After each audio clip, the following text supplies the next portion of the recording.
Le feu était vert, et la femme traversa la rue. Elle marchait en regardant le sol parce qu'il venait de cesser de pleuvoir, et dans le creux de l'asphalte, des flaques étaient restées, en souvenir de cette pluie soudaine de début de printemps. Elle marchait d'un pas élégant, mesuré par la jupe serrée d'un tailleur noir. Elle voyait les flaques d'eau et les évitait. Quand elle arriva sur le trottoir d'en face, elle s'arrêta. Les gens passaient, emplissant cette fin d'après-midi de leurs pas vers chez eux ou en liberté. La femme aimait sentir la ville couler sur elle, et elle resta encore un peu, au milieu du trottoir, aussi inexplicable qu'une femme qui viendrait d'être quittée, là, brusquement, par son amant, incapable de se faire une raison. Puis elle se décida pour sa droite, et se mit à suivre la promenade collective dans cette direction. Sans se presser, elle allait longeant les vitrines, serrant un châle contre elle. Malgré son âge, elle marchait, grande et assurée, ses cheveux blancs ennoblis par la jeunesse de son allure. Blancs, portés en chignon sur la nuque et maintenus par un peigne noir, un peigne de jeune fille. Elle s'arrêta devant un magasin d'électroménager et resta quelque temps à fixer le mur de téléviseur qui renvoyait la multiplication inutile d'un même présentateur de journal, mais avec des nuances de couleurs différentes, qui l'intriguaient. Commença un film sur une quelconque ville en guerre, et la femme reprit sa marche. Elle traversa la Calle Medina, puis la petite place du Divin Secours.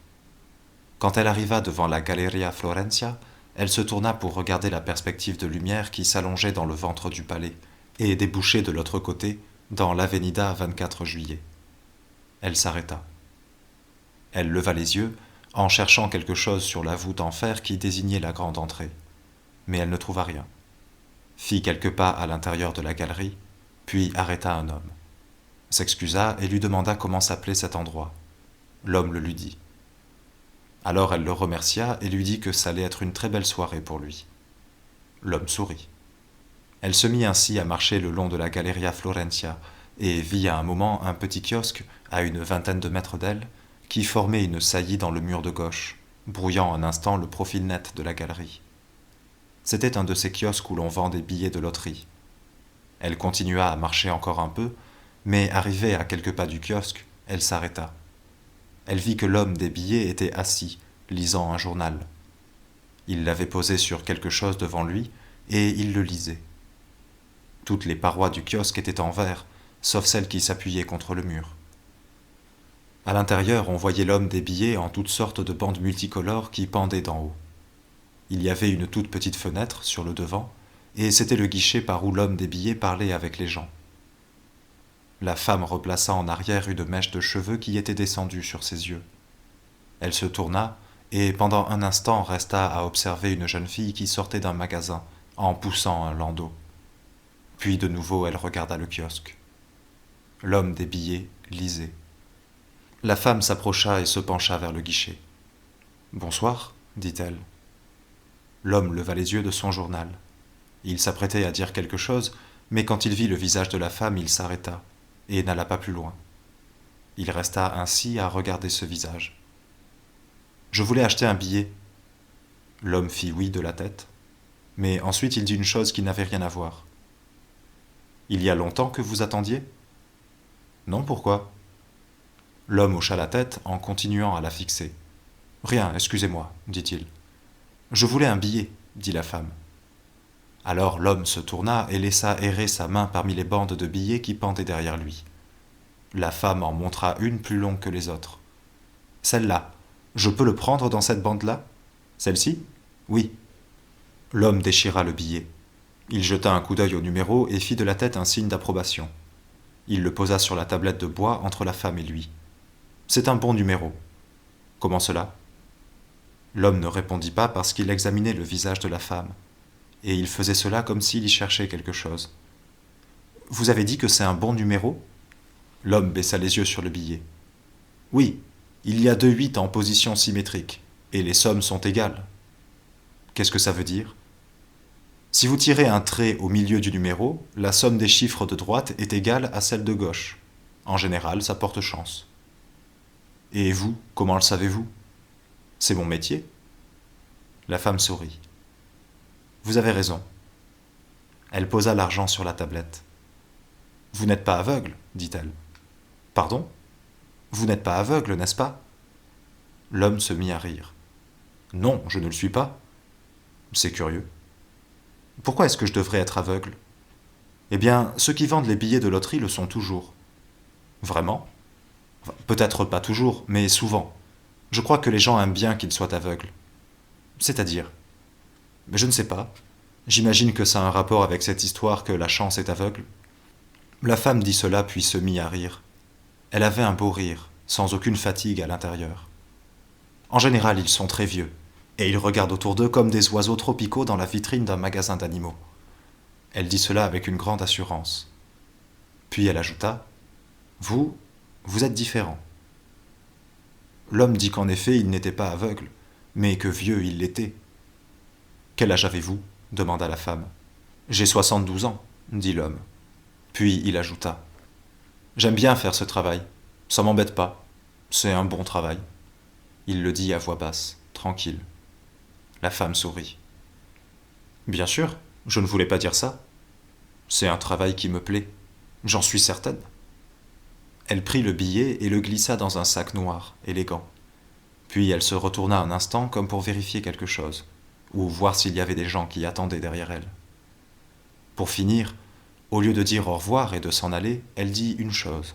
« Je me demandais si vous auriez envie de venir boire un verre avec moi. » L'homme venait de mettre l'argent dans la caisse. Il resta la main en l'air. « Moi ? Oui. »« Je ne peux pas. » La femme le regardait. « Je dois garder le kiosque ouvert. Je ne peux pas m'en aller maintenant. Je n'ai personne qui... Juste un verre. Je regrette, vraiment, je ne peux pas faire ça. » La femme fit oui de la tête comme si elle avait compris. Mais ensuite elle se pencha vers l'homme et dit « Venez avec moi. » L'homme dit encore « Je vous en prie. » Mais elle répéta « Venez avec moi. » C'était bizarre. L'homme ferma son journal et descendit de son tabouret.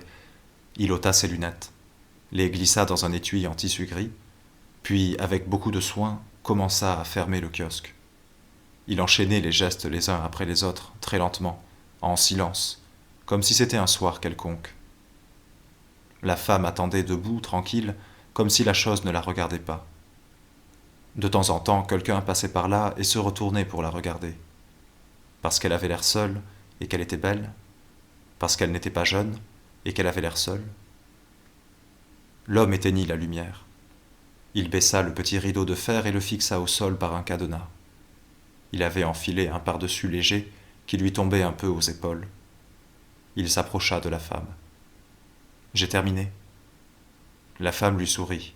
« Vous savez où nous pourrions aller ? » « Par là, il y a un café où on peut être tranquille. » Ils entrèrent dans le café, trouvèrent une table dans un coin et s'assirent l'un en face de l'autre. Ils commandèrent 2 verres de vin. La femme demanda au serveur s'il avait des cigarettes. Alors ils se mirent à fumer. Puis ils parlèrent de choses sans importance et des gens qui gagnaient à la loterie. L'homme dit qu'en général il n'arrivait pas à garder le secret, et le plus drôle c'est que la première personne à qui il le disait c'était toujours un enfant. Probablement qu'il y avait une morale dans tout ça, mais il n'était jamais arrivé à trouver laquelle.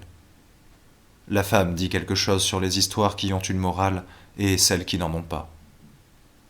Puis il dit qu'il savait qui elle était, et pourquoi elle était venue là. La femme ne dit rien. Elle resta à attendre. Alors l'homme continua. « Il y a bien des années, vous avez vu 3 hommes tuer votre père de sang-froid. Je suis le seul de ces 3-là à être encore vivant. » La femme le regardait, attentive, mais on ne savait pas ce qu'elle pensait. « Vous êtes venu jusqu'ici pour me chercher. » Il parlait tranquillement. Il n'était pas nerveux, rien. « Maintenant vous m'avez trouvé ?» Puis ils restèrent un peu silencieux, parce que lui n'avait plus rien à dire et qu'elle ne disait rien. « Quand j'étais petite, je m'appelais Nina, mais tout a pris fin ce jour-là. Personne ne m'a plus appelé de ce nom-là. J'aimais bien Nina, mais maintenant j'ai plein de noms, C'est différent. Au début, je me rappelle une sorte d'orphelinat, rien d'autre. Puis arriva un homme qui s'appelait Ricardo Uribe, qui me prit avec lui. C'était le pharmacien d'un village en pleine campagne. Il n'avait pas de femme ni de famille, rien. Il raconta à tout le monde que j'étais sa fille. Il n'était pas là depuis longtemps. Les gens l'ont cru. Le jour, il me gardait à l'arrière de la pharmacie. Entre deux clients, il me faisait la classe. Je ne sais pas pourquoi, mais il n'aimait pas que j'aille me promener toute seule. Ce qu'il y a à apprendre, tu peux l'apprendre avec moi, il disait. J'avais 11 ans. Le soir, il s'asseyait sur le canapé et me faisait m'étendre à côté de lui. Je posais la tête sur ses genoux et je restais là, à l'écouter. Il racontait de drôles d'histoires de guerre. Ses doigts caressaient mes cheveux dans un sens, puis dans l'autre, lentement. Je sentais son sexe sous l'étoffe de son pantalon. Ensuite, il me donnait un baiser sur le front et me laissait aller dormir. J'avais une chambre pour moi toute seule.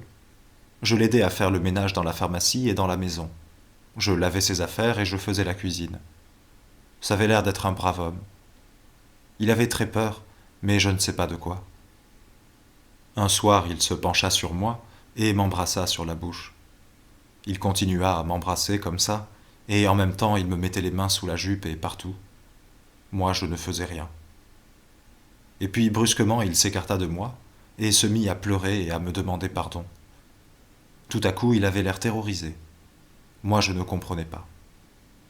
Quelques jours plus tard, il m'annonçait qu'il m'avait trouvé un fiancé. Un garçon de Rio Galvan, un village voisin. C'était un maçon.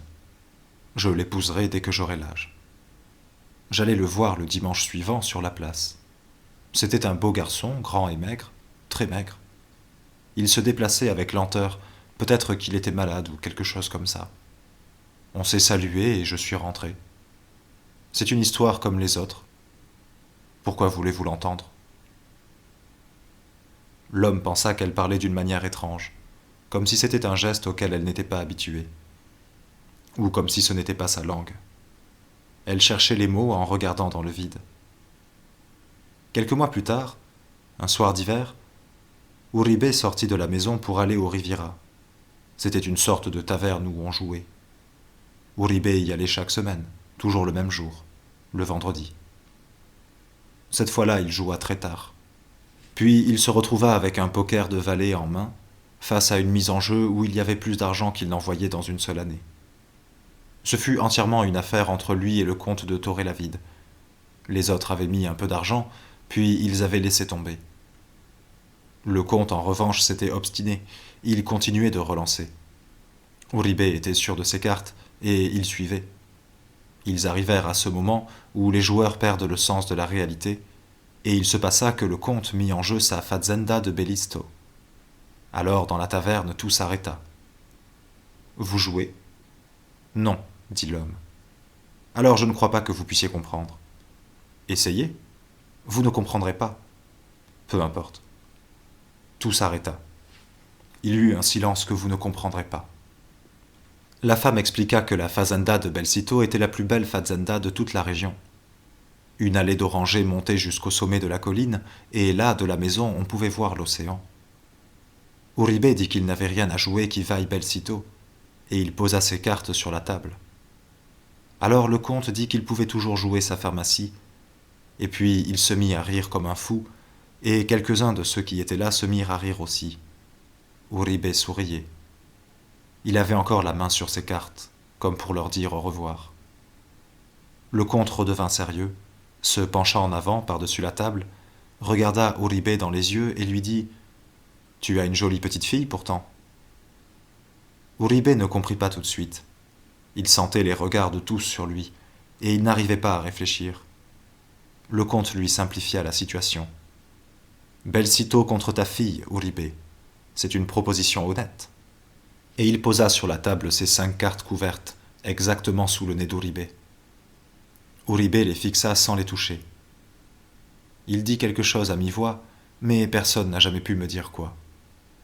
Puis il poussa ses cartes vers le comte en les faisant glisser sur la table. Le comte m'emmena chez lui la nuit même. Il fit quelque chose d'imprévisible. Il attendit 16 mois. et quand j'eus 14 ans, il m'épousa. Je lui ai donné 3 enfants. Ils sont difficiles à comprendre, les hommes. Le comte, avant cette nuit-là, ne m'avait vu qu'une seule fois. Il était assis au café, et j'étais en train de traverser la place. Il avait demandé à quelqu'un qui est cette petite fille, et on le lui avait dit.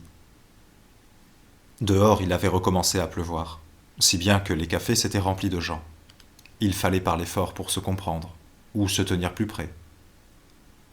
L'homme dit à la femme qu'elle avait une drôle de manière de raconter, comme si elle racontait la vie de quelqu'un d'autre. Qu'est-ce que vous voulez dire ? On dirait que ça n'a pas d'importance pour vous. La femme dit qu'au contraire, tout avait trop d'importance pour elle. Elle dit qu'elle avait la nostalgie même des plus petites choses qui lui étaient arrivées, mais elle le dit d'une voix dure, sans mélancolie. Alors l'homme resta un peu sans parler, à regarder les gens autour. Il pensa à Salinas. On l'avait trouvé mort dans son lit, 2 ans après cette histoire de Roca, un matin. Quelque chose au cœur, avait-on dit. Ensuite, le bruit avait couru que son médecin l'avait empoisonné, un peu chaque jour, lentement, pendant des mois. Une lente agonie, atroce. On enquêta sur l'affaire, mais on ne put rien en tirer. Le médecin s'appelait Astarté. Il s'était fait un peu d'argent pendant la guerre avec une préparation qui soignait les fièvres et les infections. C'était lui qui l'avait inventé, avec l'aide d'un pharmacien. La préparation s'appelait du Botran. Le pharmacien s'appelait Ricardo Uribe. À l'époque de l'invention, il travaillait dans la capitale. La guerre finie, il avait eu quelques ennuis avec la police. D'abord, on avait trouvé son nom dans la liste des fournisseurs de l'hôpital de la Hyène, puis il y eut quelqu'un qui disait l'avoir vu travailler là-bas. Mais beaucoup dirent aussi que c'était un brave homme. Il se présenta aux interrogatoires, expliqua tout, et quand on le relâcha, il prit ses affaires et s'en alla dans une petite ville cachée en pleine campagne, dans le sud du pays. Il acheta une pharmacie et recommença à exercer son métier. Il vivait seul avec une enfant très jeune qui s'appelait Dulce. Il disait que la mère était morte des années plus tôt. Tout le monde le croyait. Ainsi cachait-il Nina, la fille survivante de Manuel Roca. L'homme regardait autour de lui sans rien voir. Il était dans ses pensées. La férocité des enfants, pensait-il. Nous avons bouleversé la terre d'une manière si violente que nous avons réveillé la férocité des enfants. Il se tourna à nouveau vers la femme. Elle le regardait. Il entendit sa voix qui disait « C'est vrai qu'on vous appelait Tito ?» L'homme acquiesça. « Vous ne l'aviez jamais rencontré, mon père, avant ?» Je savais qui c'était. « Est-ce vrai que vous avez été le premier à lui tirer dessus ?» L'homme hocha la tête. « Quelle importance. Vous aviez 20 ans. Vous étiez le plus jeune. Vous ne combattiez que depuis 1 an. El Gouré vous considérait comme son fils. » Puis la femme lui demanda s'il se souvenait. L'homme resta à la regarder, et à ce moment-là seulement, enfin, il revit vraiment dans son visage le visage de cette petite fille, étendue là en bas, impeccable et juste parfaite. Il vit ses yeux dans ces yeux-là, et cette force incroyable dans le calme de cette beauté lasse. La petite fille, elle était là à présent. Comme ça peut être vertigineux, le temps. « Où suis-je, moi ?» se demanda l'homme. « Ici ou là-bas ? Ai-je jamais été dans un instant qui ne soit pas celui-là ?» L'homme dit qu'il se souvenait, qu'il n'avait fait que ça pendant des années, se souvenir de tout. Pendant des années, je me suis demandé ce que je devais faire. Mais la vérité, finalement, c'est que je n'ai jamais pu le raconter à personne. Je n'ai jamais dit à personne que vous étiez là, en bas, ce soir-là. Vous pouvez aussi bien ne pas me croire, mais c'est comme ça. Au début, évidemment, je ne disais rien parce que j'avais peur. Mais ensuite, du temps passa, et ça devint autre chose. La guerre, personne ne s'en souciait plus. Les gens avaient envie de regarder devant eux, ils se fichaient complètement de ce qui s'était passé. Comme si tout était enterré à jamais. J'ai commencé à penser qu'il valait mieux tout oublier, laisser tomber. Mais à un moment donné, est ressortie l'histoire que la fille de Roca était vivante, quelque part, qu'il la cachait dans un village au sud du pays. Je ne savais pas quoi en penser. Ça me paraissait incroyable qu'elle soit sortie vivante de cet enfer, mais avec les enfants, on ne sait jamais. Pour finir, quelqu'un l'a vue et a juré que c'était vraiment elle. Alors j'ai compris que jamais je ne me libérerai de cette histoire, ni moi, ni les autres. Naturellement, j'ai commencé par me demander ce qu'elle pouvait bien avoir vu et entendu ce soir-là, à la ferme, et si elle pouvait se rappeler de mon visage. D'ailleurs, c'était difficile de comprendre ce qui peut se passer dans la tête d'un enfant face à une chose pareille. Les grands ont une mémoire, ils ont le sens de la justice, souvent le goût de la vengeance, mais une petite fille, pendant quelque temps je me suis convaincu qu'il n'arriverait rien. Mais ensuite Salinas est mort, de cette manière bizarre. La femme écoutait, immobile. Il lui demanda si elle voulait qu'il continue. Continuez, dit-elle. Ce qui en ressortit, c'est qu'Uribe y avait participé. La femme le regardait sans aucune expression. Elle gardait les lèvres mi-closes. Ça pouvait être une coïncidence, mais c'est sûr que c'était bizarre. Peu à peu, tout le monde fut convaincu que la petite savait quelque chose. C'est difficile à comprendre maintenant, mais c'était une drôle d'époque. Le pays allait de l'avant, bien loin de la guerre, à une vitesse incroyable, en oubliant tout. Mais il y avait tout un monde qui n'en était jamais sorti de la guerre, et qui, dans ce pays heureux, n'arrivait pas à redémarrer. Moi, j'étais comme ça. Tous nous étions comme ça. Pour nous, rien n'était encore fini. Et cette petite fille, c'était un danger. Nous en avons parlé longtemps. C'est vrai que la mort de Salinas, personne ne pouvait gober ça, si bien qu'ils finirent par décider que d'une manière ou d'une autre, il fallait éliminer la petite fille. Je sais que ça paraît fou, mais en réalité, tout ça était très logique, terrible et logique. Ils décidèrent de l'éliminer, et ils chargèrent le comte de Torrelavit de le faire. L'homme s'arrêta un instant. Il regardait ses mains. On aurait dit qu'il était en train de remettre de l'ordre dans ses souvenirs. Lui, c'était quelqu'un qui avait joué double jeu pendant toute la guerre. Il travaillait pour eux, mais c'était un des nôtres.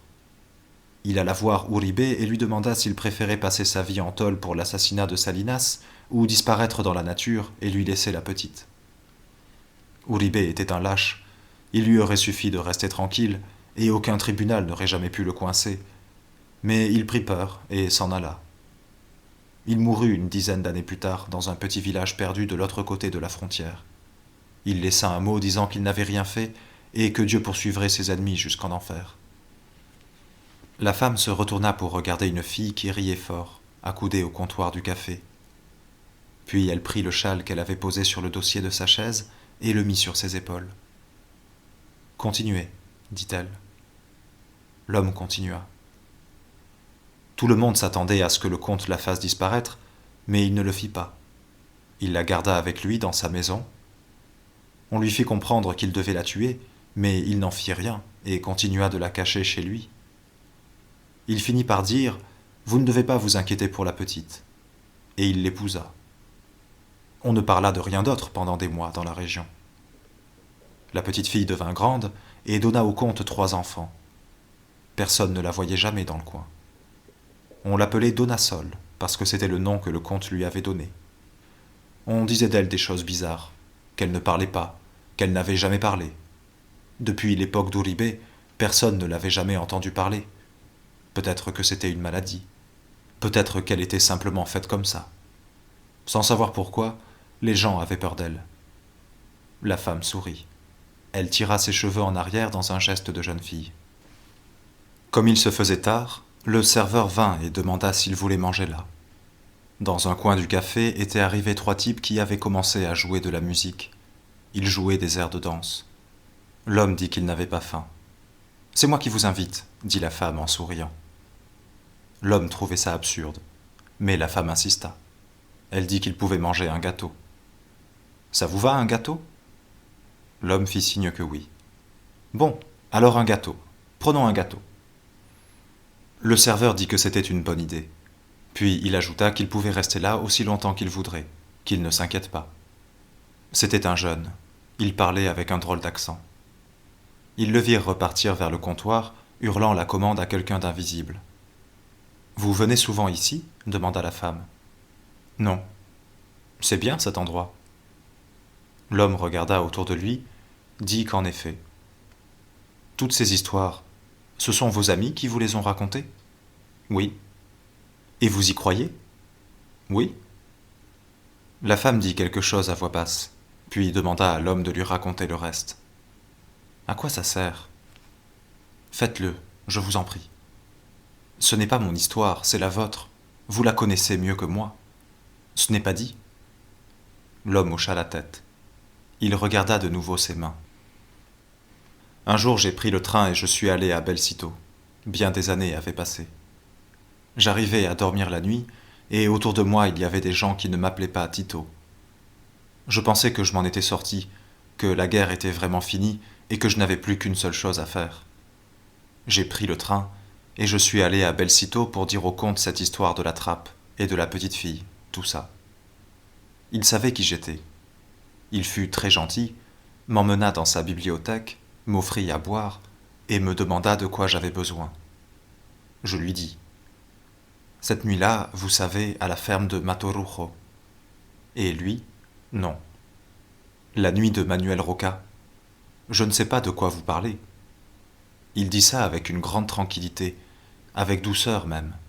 Il était sûr de lui, il n'avait aucun doute. Et je compris. Nous parlâmes encore un peu de travail, et même de politique, puis je me levai et m'en allai. Il me fit accompagner à la gare par un jeune garçon. Je me le rappelle parce qu'il devait avoir 14 ans, et pourtant il conduisait la voiture et on le laissait faire. Carlos, dit la femme. Je ne me rappelle pas comment il s'appelait. C'est mon fils aîné, Carlos. L'homme s'apprêtait à dire quelque chose, mais le garçon arrivait avec les gâteaux. Il avait apporté aussi une autre bouteille de vin. Il dit que s'il voulait le goûter, c'était un bon vin à boire avec des gâteaux. Puis il dit quelque chose de spirituel sur sa patronne. La femme rit, et elle le fit avec un mouvement de tête dont il aurait été impossible des années avant de se défendre. Mais l'homme le vit à peine, parce qu'il était occupé à suivre ses souvenirs. Quand le garçon fut parti, il recommença à parler. Avant de sortir de Belle-Cîteaux ce jour-là, pendant que je passais dans un long couloir avec toutes ses portes fermées, j'ai pensé que quelque part dans cette maison vous étiez là. J'aurais aimé vous voir. Je n'aurais rien eu à vous dire, mais j'aurais aimé revoir votre visage, après toutes ces années, et pour la dernière fois. Je pensais vraiment à ça pendant que je marchais, là, dans ce couloir. Et il se passa une chose curieuse. À un moment, l'une de ces portes s'est ouverte, et moi, à l'espace d'un instant, j'ai eu la certitude absolue que vous alliez en sortir et que vous passeriez près de moi sans dire un mot. L'homme hocha légèrement la tête. Mais rien n'arriva, parce qu'il manque toujours quelque chose à la vie pour être parfaite. La femme, la cuillère entre les doigts, regardait le gâteau, posé sur l'assiette, comme si elle était en train d'y chercher la serrure. De temps en temps, quelqu'un frôlait la table en jetant un regard sur eux deux. C'était un couple étrange. Ils n'avaient pas les gestes de deux personnes qui se connaissent, mais ils se parlaient tout près. Elle semblait s'être habillée pour lui plaire. Aucun des deux n'avait de bague au doigt. On aurait dit peut-être des amants, mais d'il y avait bien longtemps. Ou frères et sœurs, pourquoi pas. Que savez-vous d'autre sur moi? Demanda la femme. L'homme eut envie de lui poser la même question. Mais il avait commencé à raconter, et il comprit qu'il aimait ça. Que peut-être il attendait depuis des années le moment de le faire, une fois pour toutes, dans la pénombre d'un café, avec 3 musiciens dans un coin, à scander en 3-4 des airs de danse appris par cœur. Une dizaine d'années plus tard, le comte mourut dans un accident d'auto. Vous êtes resté avec 3 enfants, Belle-Cîteaux et tout le reste. Mais ça ne plaisait pas à la famille. Ils disaient que vous étiez folle et qu'on ne pouvait pas vous laisser seule avec les 3 enfants. Finalement, ils portèrent l'affaire devant le tribunal, et le juge, pour conclure, leur donna raison. Alors on vous obligea à quitter Belle-Cîteaux, et on vous confia à des médecins dans une maison de repos à Santander, c'est ça? Continuez. Il paraît que vos enfants ont témoigné contre vous. La femme jouait avec la petite cuillère. Elle la faisait teinter contre le bord de l'assiette. L'homme poursuivit. Quelques années après, vous vous êtes enfui, et vous avez disparu dans le néant. Certains disaient que des amis vous avaient fait échapper et qu'il vous cachait quelque part. Mais ceux qui vous avaient connu disaient que simplement vous n'aviez pas d'amis. On vous chercha pendant quelque temps, puis on abandonna, on ne parla plus de vous. Beaucoup de gens se persuadèrent que vous étiez morte. Des fous qui disparaissent dans le néant. Il y en a plein. La femme leva son regard de l'assiette. Vous avez des enfants ? Non. Pourquoi ? L'homme répondit qu'il faut avoir foi dans le monde pour faire des enfants. Moi, pendant toutes ces années, je travaillais encore en usine, là-haut dans le nord. On m'a raconté cette histoire sur vous, sur la clinique et que vous vous étiez enfui. On m'a dit que dans ce genre de cas, le plus probable c'était que vous soyez au fond d'une rivière ou au bas d'un talus, dans un endroit où, un jour ou l'autre, un vagabond vous trouverait. On m'a dit que tout était fini. Moi, je n'en pensais rien. Ça me frappait, cette histoire, que vous étiez devenue folle, et je me rappelle que je me suis demandé de quelle folie vous pouvez bien être atteinte. Si vous hurliez à travers toute la maison, ou si simplement vous restiez là sans parler, dans un coin, à compter les lames de plancher en serrant fort dans votre main une cordelette, ou la tête d'un rouge-gorge. C'est drôle l'idée qu'on se fait des fous quand on ne les connaît pas. Puis il fit une longue pause. À la fin de sa pause, il dit « 4 ans plus tard, il y eut la mort d'El Gouré. » Il resta de nouveau silencieux un bon bout de temps. On aurait dit qu'il lui était devenu tout à coup terriblement difficile de raconter. On l'a trouvé avec une balle dans le dos, la figure dans le purin devant son écurie. Il leva son regard vers la femme. Dans sa poche, on trouva un billet. Sur ce billet était écrit un nom de femme. Le vôtre. Il traça dans l'air un graffiti léger. Donna Sol. Il laissa retomber sa main sur la table. C'était vraiment son écriture. C'était lui qui l'avait écrit, ce nom. Donna Sol.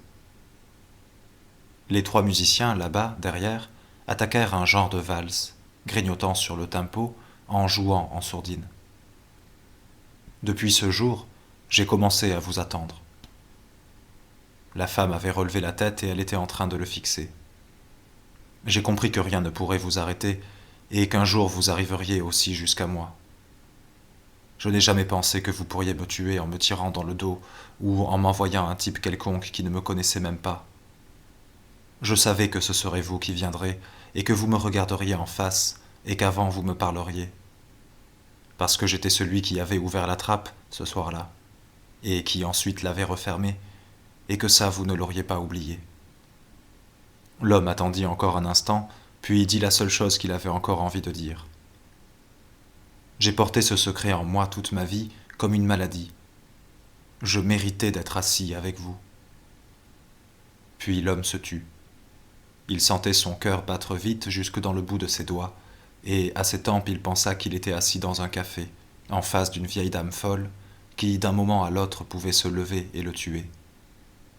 Il savait qu'il ne ferait rien pour l'en empêcher. La guerre est finie, pensa-t-il.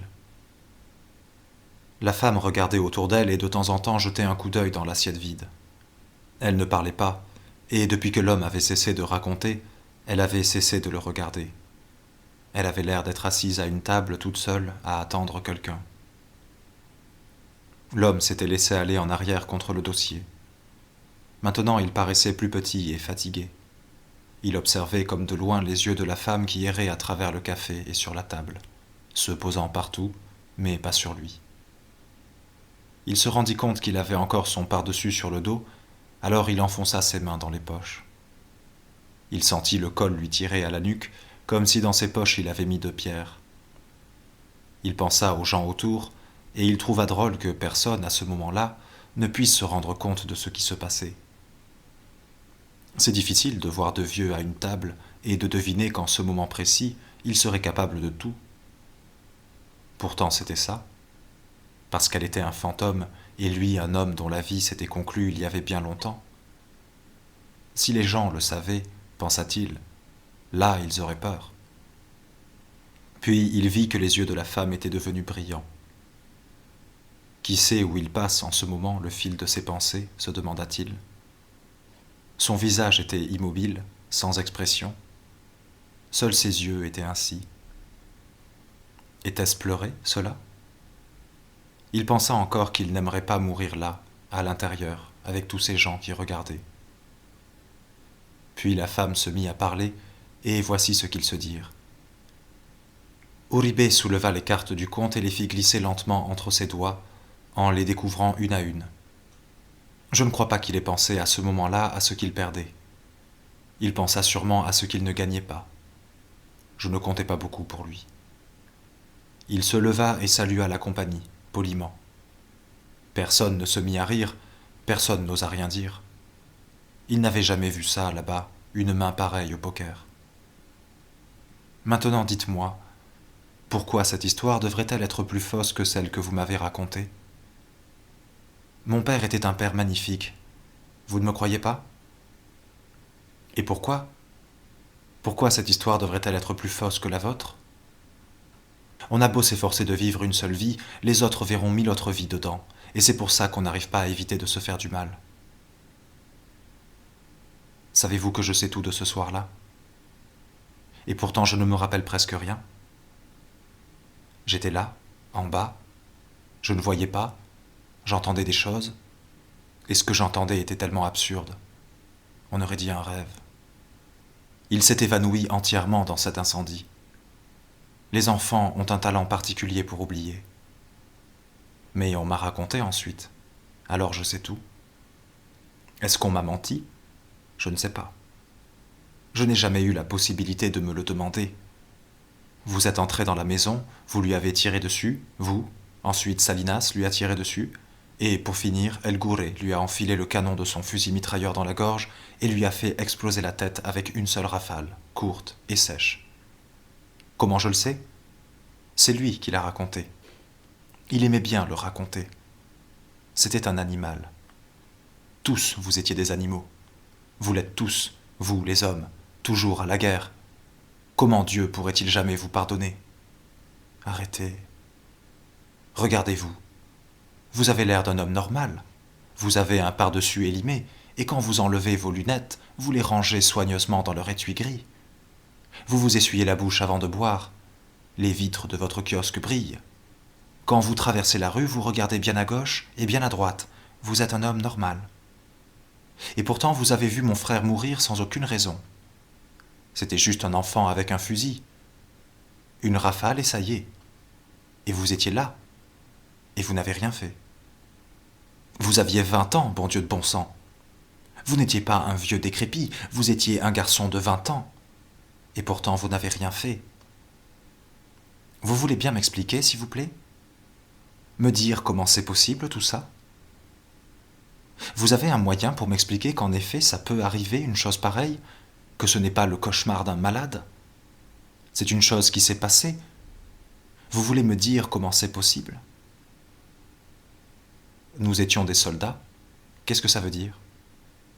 Nous combattions dans une guerre. Quelle guerre?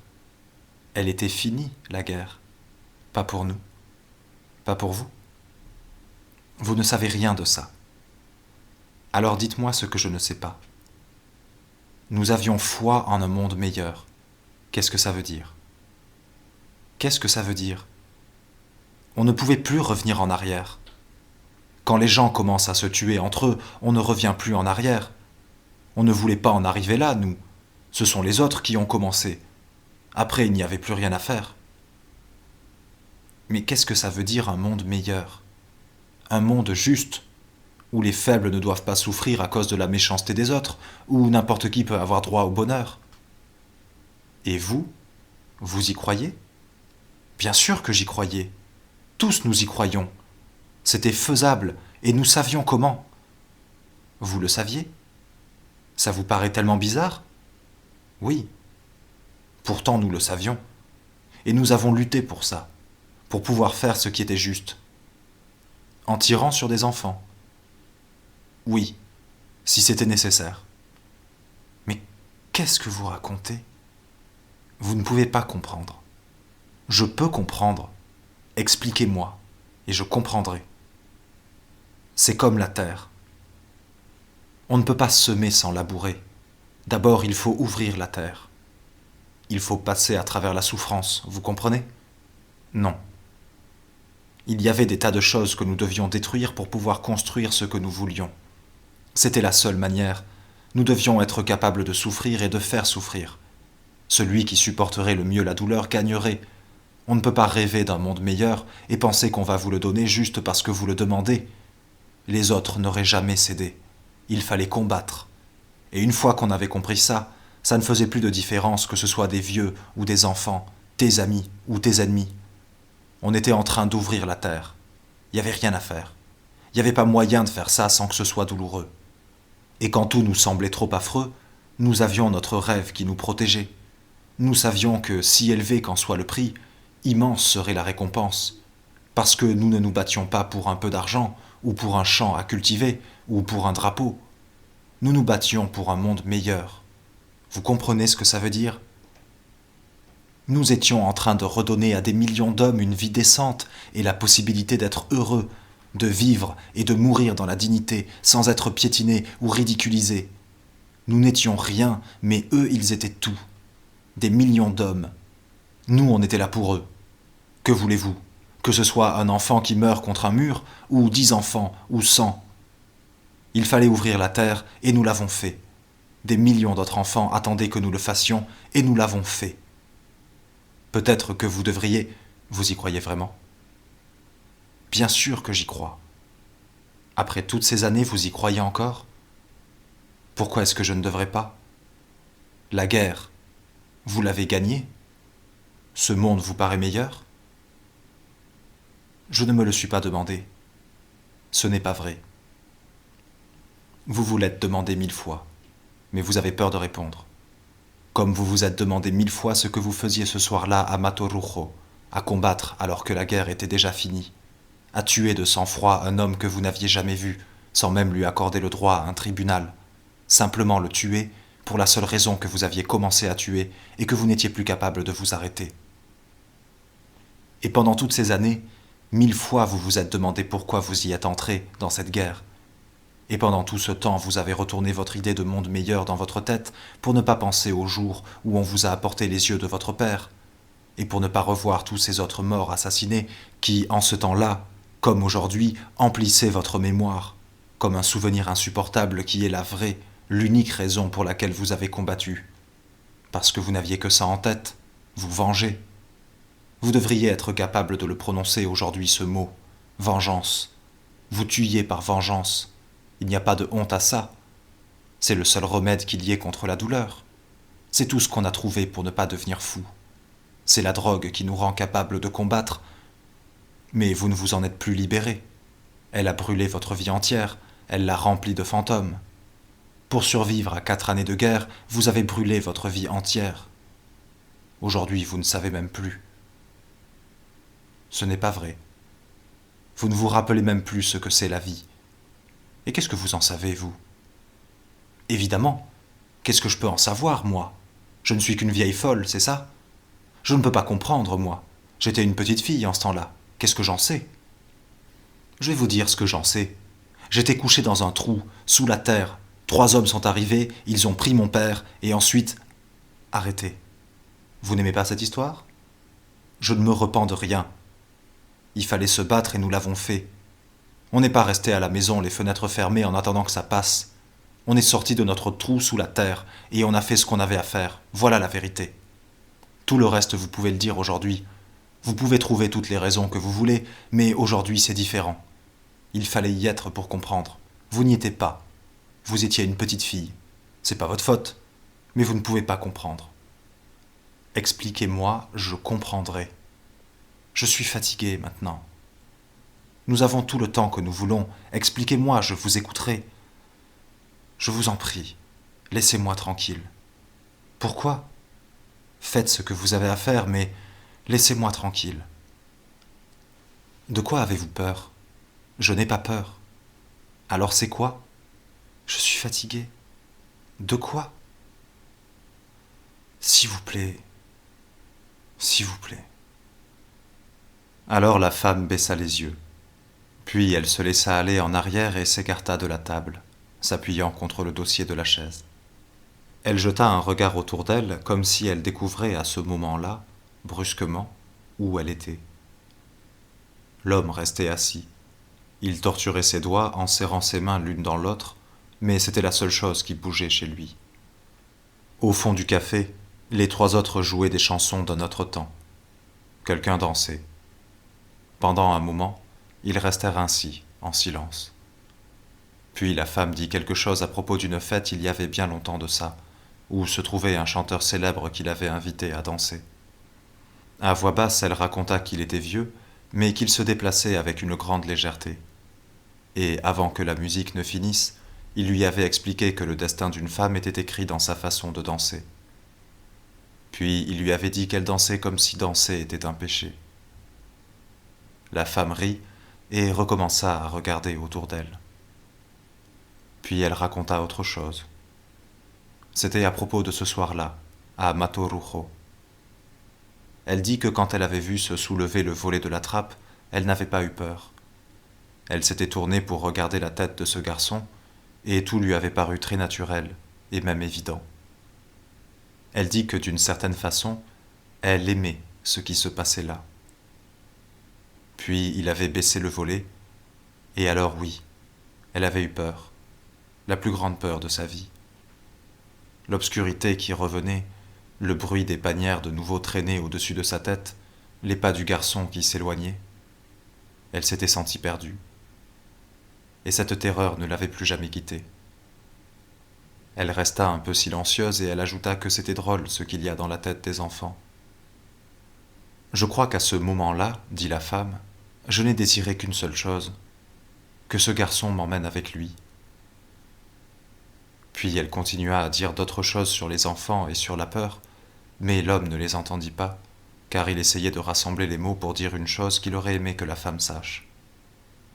Il aurait voulu lui dire que pendant qu'il la regardait ce soir-là, pelotonnée dans ce trou, si bien rangé et propre, il avait éprouvé une sorte de paix qu'il n'avait plus retrouvée depuis, ou peut-être quelquefois, et devant un paysage, ou en fixant le regard d'un animal. Il aurait aimé lui expliquer exactement cette sensation, mais il savait que le mot paix ne suffisait pas à décrire ce qui lui était arrivé, et pourtant il ne lui venait rien d'autre, sinon peut-être l'idée qu'il s'était trouvé comme devant quelque chose d'infiniment accompli. Comme tant d'autres fois par le passé, il sentit combien il était difficile de mettre un nom sur tout ce qui lui était arrivé pendant la guerre. Comme si par un sortilège ceux qui avaient vécu ne pouvaient pas raconter, et qui savaient raconter n'avaient pas eu la possibilité de vivre. Il leva les yeux vers la femme et la vit parler, mais il ne parvint pas à l'écouter, parce que ses pensées l'emportaient de nouveau et qu'il était trop fatigué pour leur résister. Alors il resta là, appuyé contre le dossier, et ne fit plus rien jusqu'au moment où il se mit à pleurer, sans avoir honte, sans même cacher sa figure dans ses mains, ni essayer de contrôler son visage qui se tordait en une grimace pathétique, tandis que les larmes lui descendaient jusque dans le col de la chemise, glissant sur son cou qui était blanc et mal rasé, comme le cou de tous les vieux du monde. La femme s'interrompit.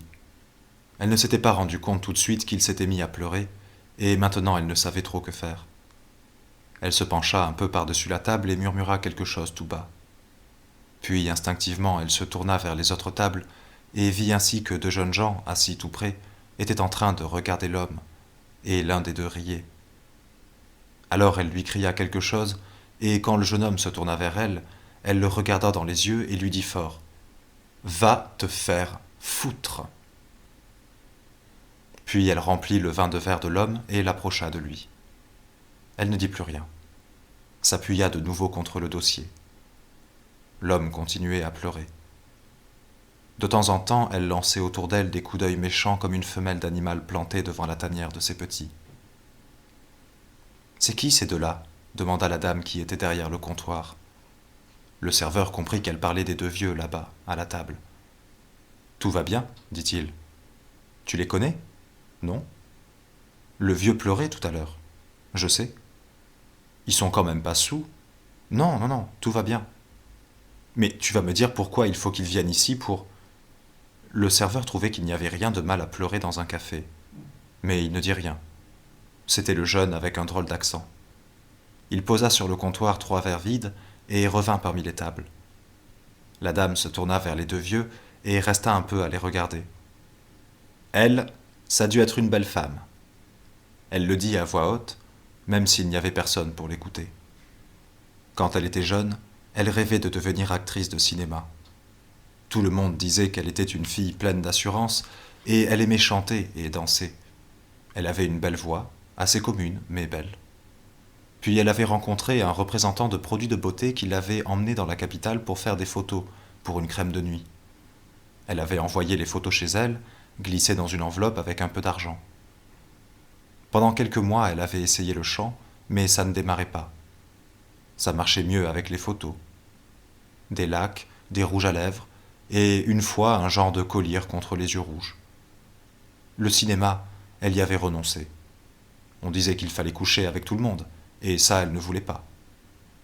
Un jour, elle avait appris qu'on cherchait des speakerines pour la télévision. Elle était allée faire un bout d'essai. Comme elle avait de l'assurance et une belle voix commune, elle avait passé les 3 premières sélections, et pour finir s'était retrouvée deuxième des éliminés. Ils lui dirent qu'elle pouvait attendre, et que le poste allait peut-être se libérer. Elle attendit. Au bout de 2 mois, elle finit par annoncer les programmes à la radio sur la première station nationale. Un jour, elle était rentrée chez elle. Elle avait fait un beau mariage. Maintenant, elle avait un café au centre-ville. La femme, là-bas, à la table, se pencha un peu en avant. L'homme avait cessé depuis quelque temps de pleurer. Il avait tiré de sa poche un grand mouchoir et avait essuyé ses larmes. Il avait dit « Excusez-moi ». Ensuite, il n'avait plus parlé. C'était comme si, ensemble, ils n'avaient plus rien à comprendre. Pourtant, à un certain moment, la femme se pencha un peu vers l'homme et dit « Je dois vous demander une chose un peu idiote. » L'homme leva les yeux vers elle. La femme semblait très sérieuse. « Ça vous irait de faire l'amour avec moi ?» L'homme resta à la regarder, immobile et silencieuse. Alors la femme eut peur un instant de n'avoir rien dit et d'avoir juste pensé dire cette phrase sans vraiment réussir à le faire. Alors elle la répéta lentement. « Ça vous irait de faire l'amour avec moi ?» L'homme sourit. « Je suis vieux, fit-il. »« Moi aussi. »« Je regrette, mais nous sommes vieux, dit encore l'homme. La femme s'aperçut qu'elle n'y avait pas pensé et qu'elle n'avait rien à dire là-dessus. Alors autre chose lui traversa l'esprit et elle dit « Je ne suis pas folle. » « Peu importe si vous êtes folle, vraiment, pour moi peu importe, ce n'est pas ça. » La femme resta un peu à réfléchir puis dit « Ne vous inquiétez pas, nous pouvons aller dans un hôtel. Vous pouvez le choisir vous-même, un hôtel que personne ne connaît. » Alors l'homme parut comprendre quelque chose. « Vous voudriez que nous allions dans un hôtel ?» demanda-t-il. « Oui, j'aimerais bien. Emmenez-moi dans un hôtel. » Il dit lentement « Une chambre d'hôtel. » Il dit cela comme si en prononçant le mot ça devenait plus simple de se l'imaginer, cette chambre, et de la voir, pour savoir s'il aimerait mourir là. La femme dit qu'il ne devait pas avoir peur. « Je n'ai pas peur, dit-il. »« Je n'aurai plus jamais peur, pensa-t-il. » La femme sourit parce qu'il restait silencieux, et ce fut pour elle comme une manière de dire oui. Elle chercha quelque chose dans son sac, puis sortit un porte-monnaie et le poussa sur la table vers l'homme. « Payez avec ça. Vous savez, je n'aime pas les femmes qui paient dans les cafés, mais c'est moi qui vous ai invité et j'y tiens. Vous me le rendrez quand nous serons dehors. » L'homme prit le porte-monnaie. Il pensa à un vieux qui payait avec un porte-monnaie en satin noir. Ils traversèrent la ville dans un taxi qui semblait tout neuf et avait encore du plastique sur les sièges. La femme regarda par la fenêtre pendant tout ce temps. C'étaient des rues qu'elle n'avait jamais vues. Ils descendirent devant un hôtel qui s'appelait California. L'enseigne grimpait à la verticale le long des 4 étages de l'immeuble. Elle était faite de grandes lettres rouges qui s'allumaient l'une après l'autre. Quand le mot était complet, elle clignotait un peu, puis s'éteignait complètement et recommençait à la première lettre. C, K, Cal, Cali, Calif, Califo, Califor, Californe, Californie, California, California, California, noir. Ils restèrent là un moment, l'un à côté de l'autre, dehors, à regarder l'autel. Puis la femme dit « Allons-y », et elle se dirigea vers la porte d'entrée. L'homme la suivit. Le type de la réception regarda leurs papiers et demanda s'ils voulaient une chambre double, mais sans aucune inflexion dans la voix. « Ce qu'il y a, » répondit la femme. Ils prirent une chambre qui donnait sur la rue au 3e étage. Le type de la réception s'excusa parce qu'il n'y avait pas d'ascenseur et offrit de monter les valises. « Pas de valises, nous les avons perdues, » dit la femme. Le type sourit. C'était un brave homme. Il les vit disparaître dans les escaliers et ne pensa rien de méchant sur eux. Ils entrèrent dans la chambre et aucun des deux ne fit le geste d'allumer la lumière. L'enseigne dehors versait de lentes lueurs rouges sur les murs et sur les objets. La femme posa son sac sur une chaise et s'approcha de la fenêtre. Elle écarta les rideaux transparents et regarda un moment en bas dans la rue. De rares automobiles passaient sans hâte. Sur le mur de la maison d'en face, les fenêtres éclairées racontaient les soirées domestiques de ce petit monde, heureuses ou tragiques, habituelles. Elle se retourna, ôta son châle et le posa sur une petite table. L'homme attendait debout au milieu de la chambre. Il se demandait s'il devait s'asseoir sur le lit, ou peut-être dire quelque chose sur cet endroit, par exemple que ce n'était pas si mal. La femme le vit là, vêtu de son pardessus, et il lui parut seul et hors du temps, comme un héros de film.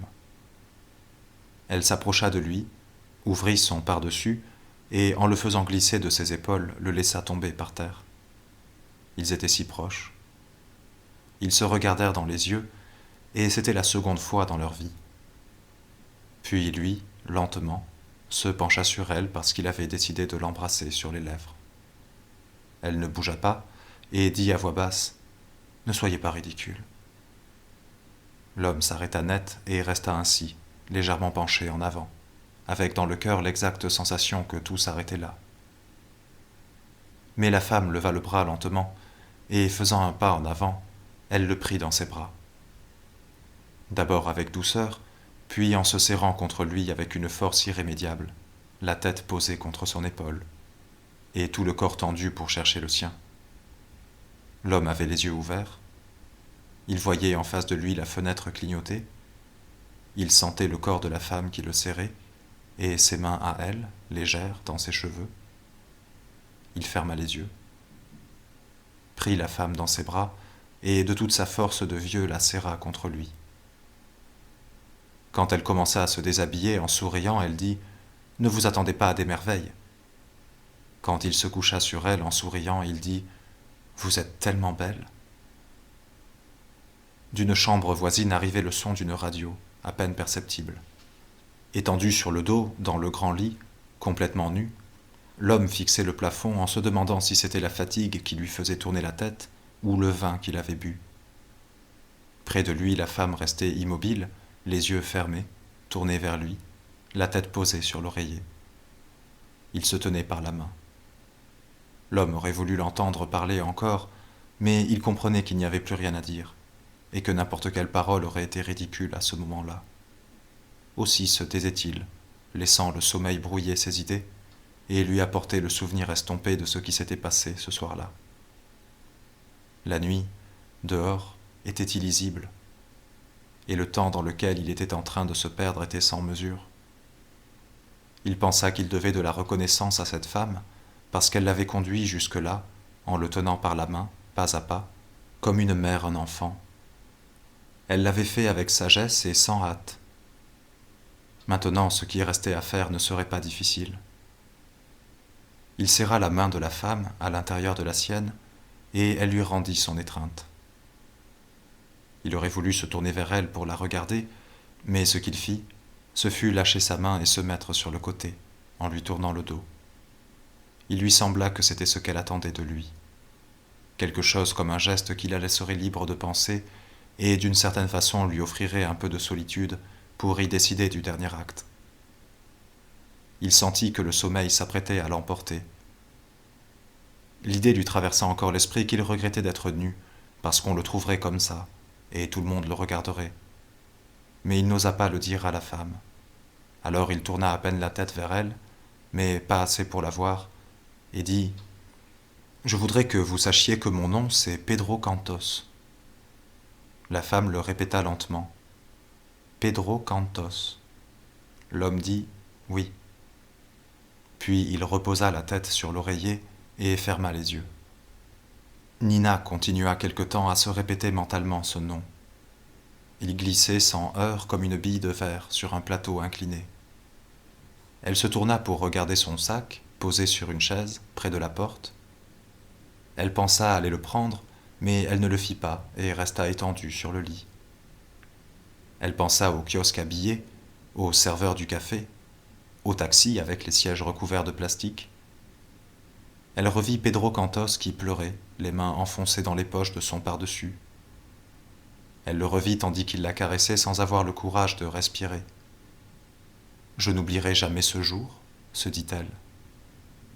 Puis elle se tourna, se rapprocha de Pedro Cantos et fit ce pourquoi elle avait vécu. Elle se recroquevilla dans son dos, elle remonta ses genoux vers sa poitrine, elle superposa ses pieds jusqu'à sentir ses jambes parfaitement jumelles, ses deux cuisses délicatement jointes, ses genoux comme deux tasses en équilibre l'une sur l'autre, ses chevilles séparées par un rien. Elle rentra un peu les épaules et fit glisser ses mains réunies entre ses jambes. Elle se regarda, vit une vieille petite fille, sourit, carapace et animale. Alors elle pensa que même si la vie est incompréhensible, nous la traversons probablement avec le seul désir de revenir à l'enfer qui nous a engendrés et d'y habiter auprès de qui, un jour de cet enfer, nous a sauvés. Elle essaya de se demander d'où venait cette absurde fidélité à l'horreur, mais elle s'aperçut qu'elle n'avait pas de réponse. Elle comprenait seulement que rien n'est plus fort que cet instinct de revenir là où on nous a brisés, et de répéter cet instant pendant des années, en pensant seulement que ce qui nous a sauvés une fois pourra nous sauver à jamais, dans un long enfer identique à celui d'où nous venons, mais clément tout à coup, et sans sang.